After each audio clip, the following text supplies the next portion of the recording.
Hi, this is the Studio 4A team at Berkshire Hathaway Home Services, Snyder & Company Realtors, and today we wanted to talk a little bit about some terms you might be hearing in today's crazy hot real estate market. I can't believe I didn't get that offer. In 20 years, I've never seen this before. I'm giving up.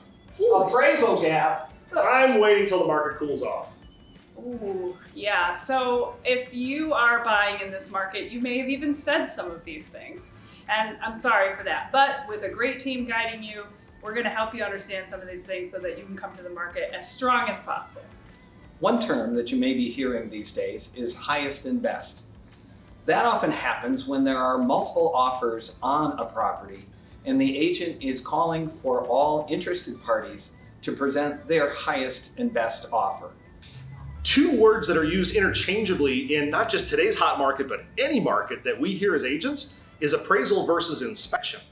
I tell you what, those are two very, very different techniques right there. Number one, an appraisal is an opinion of value, plain and simple. It's the bank getting an idea of what your home is worth in today's marketplace. An inspection, that's where you as a purchaser, you would bring in a third party to inspect the health of the property, literally from the roof all the way on down to the foundation.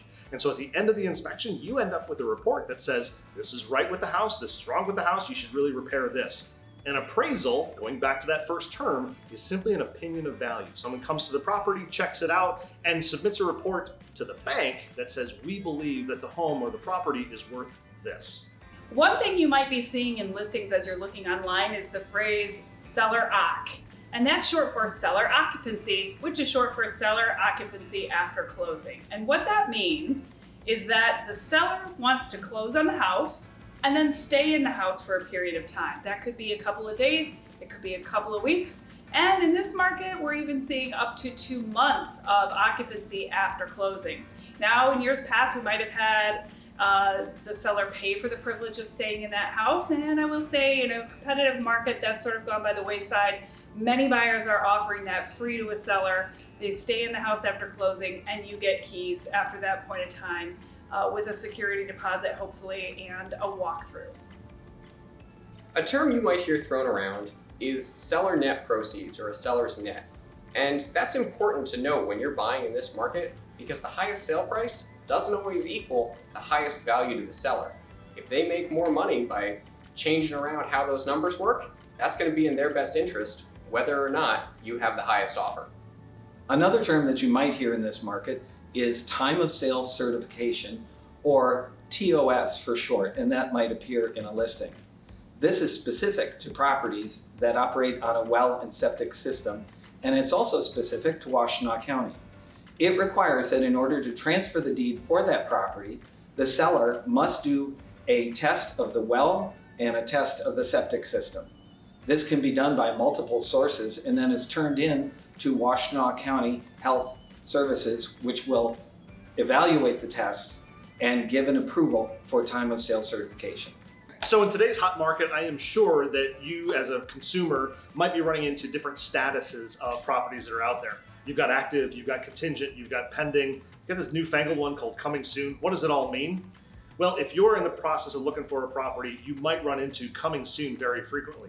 Long story short, with coming soon as a status, you're not getting into that home until that status turns to active. Coming soon is just a way for us to market the property and generate a lot more buzz about it. If the home is active, contingent, or pending, chances are really good that something in this hot market is in process on that home already. And yes, I did say active there.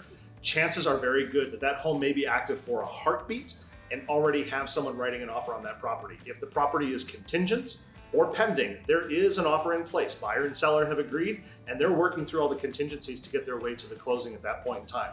Likely, if you see a home that's contingent or pending, you may not be able to get in to actually see that home.